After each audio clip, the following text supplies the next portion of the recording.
जिसका जिसका माउस फंसा है, सिस्टम मेमोरी में शटडाउन हुआ है, उस सब का एग्जाम फिर से होगा। हम लोगों ने कहा कि रफ पेज जो बांटे हैं उसका बोला उसका भी एग्जाम उस पूरा का पूरा सेंटर कैंसिल होगा, उसका एग्जाम फिर से होगा। ठीक है, 2-3 बात इसमें और है। पहले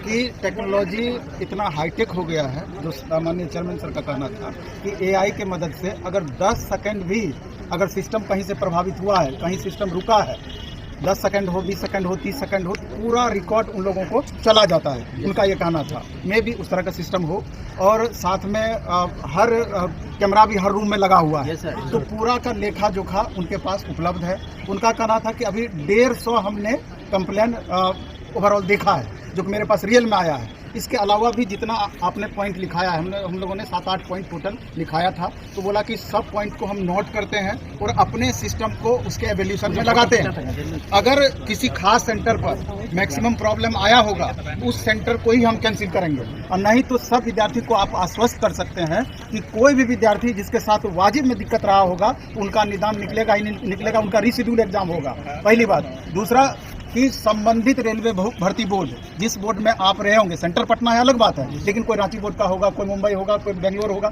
अलग अलग रेलवे भर्ती बोर्ड में भी आपको मेल करना है आपके साथ जो प्रॉब्लम हुआ है, अपने आरआरबी, क्योंकि हमारा भी एक लिमिटेशन है और हम डायरेक्ट कोई भी निर्णय नहीं ले सकते हैं। जब भी कोई निर्णय होता है तो सारे रेलवे भर्ती बोर्ड का चेयरमैन का मीटिंग एक साथ होता है, एक अलग कमेटी बना होता है और वो कमेटी निर्णय लेती है। इसलिए करके हम तो अपने स्तर से देख ही रहे हैं, जितने 20,000 बच्चों का लगभग यहाँ पर आरआरबी पटना के अधीन रेंज में सेंटर था, 20,000 बच्चों का, ये तो अपना देख ही रहे हैं। लेकिन जिन बच्चों को और ज़्यादा परेशानी बढ़ी है, तो अपने बोर्ड में भी आप जाकर के कंप्लेन करें, मेल करें, जिससे कि वो रेलवे भर्ती बोर्ड के चेयरमैन भी अपने समस्या को उस मीटिंग में रख पाए, तो और इफेक्टिव तरीके से या संभावना को भी जिस भी स्टेट में जो भी बच्चा एग्जाम दिया है, जहाँ भी उन सेंटरों पे अगर प्रॉब्लम हुआ है, तो उस जोन को वो मेल करे और वहाँ जाए, ताकि उस सेंटर को भी डिटेक्ट करके एक रिक्वेस्ट। हम लोग क्या क्या पॉइंट रखे थे वो बता देते हैं। पहले इसको सुन लिया जाए। पहला कि रफ पेज जहाँ जहाँ मिला है और कलम जहाँ जहाँ मिला है उस सबको कैंसिल किया जाए, क्योंकि ये जस्टिस नहीं है और ये फेयर एग्जाम नहीं है।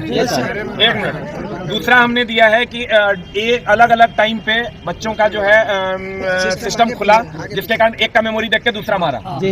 दूसरा हम लोगों ने दिया है कि इमेज डिस्प्ले जो हो रहा था उसमें टाइम लग रहा था, एक साथ खुल नहीं रहा था। तीसरा हम लोगों ने दिया कि लास्ट मिनट में जो सेव हो रहा था उसमें 3-4 सेकंड में जो बच्चा क्लिक कर रहा था वो ले ही नहीं रहा था। उसके बाद माउस नहीं चल रहा था। उसके बाद सिस्टम मेमोरी के टाइम में सिस्टम शटडाउन ले रहा था, ठीक है, और 10 मिनट के बाद खुलता था। उसके बाद हम लोगों ने दिया कि सेंटर वाइज इवैल्यूएशन होना चाहिए, कहाँ पर रफ पेज मिला है, कहाँ पर कलम मिला है और कहाँ पर बच्चों को जो है लॉगिन ही नहीं मिल पाया है। तो ये सारे चीजों का इवैल्यूएशन करके एग्जाम को कैंसिल किया जाए, पूरा का पूरा एग्जाम, ये हम लोगों की मांग है। इसमें है जिस पर गौर करने वाली बात है कि चेयरमैन सर का कहना था कि जैसे पेन और पेपर वाली बात है, ये तो गलती रहा कि रेलवे भर्ती बोर्ड का कि आपने पेन दिया, आपको कलेक्ट कर लेना था लिखवाने के बाद, आपने कलेक्ट पेपर दिया, उसको पेपर तो देना ही नहीं था, पेपर तो देना नहीं था। लेकिन सवाल ये उठता है उनका, वो बोले कि हमारा बहुत स्ट्रिक्ट रूल है, कोई भी बच्चा पेन और कॉपी के साथ या पेज के साथ पकड़ा जाएगा तो हमारा डिटेक्ट हो जाता है और बाद में हम उसको डिबार करते हैं। तो वहाँ पर हमारा खासा रिक्वेस्ट था सारे शिक्षकों का, किसी भी परिस्थिति में वैसे बच्चों को डिबार नहीं किया जाए, क्योंकि यहाँ गलती रेलवे भर्ती बोर्ड की है, ना कि उन बच्चों को नहीं है। क्योंकि आप पेन दिए तभी तो वो बच्चे ड्रॉ कहीं कर पाए, बेंच डेस्क पे ड्रॉ कर पाए, अपने हाथ पे ड्रॉ किए, या जिनको जैसे एडमिट कार्ड पे ड्रॉ कर लिए और उसके बाद उन्होंने सॉल्व कर लिया बच्चों को। तो ये बच्चों का प्रॉपर गलती नहीं हुआ, ये गलती रेलवे भर्ती बोर्ड के द्वारा कराया गया गलती है, एक तरीके से देखा जाए। अगर इस चीज को लेकर के आप डिबार कर देते हैं, तो डिबार का मतलब होता है आजीवन आप दोबारा से रेलवे भर्ती बोर्ड का फॉर्म। लेकिन रेलवे ने ऐसा कहा कि ऐसा कुछ हम लोग नहीं करेंगे। बोले कि आप लोगों की रिक्वेस्ट पर इस चीज पर हम ध्यान देंगे, क्योंकि गलती यहाँ पर रेलवे भर्ती बोर्ड के अधिकारियों के या सेंटर जो लिए हैं उनकी गलती है।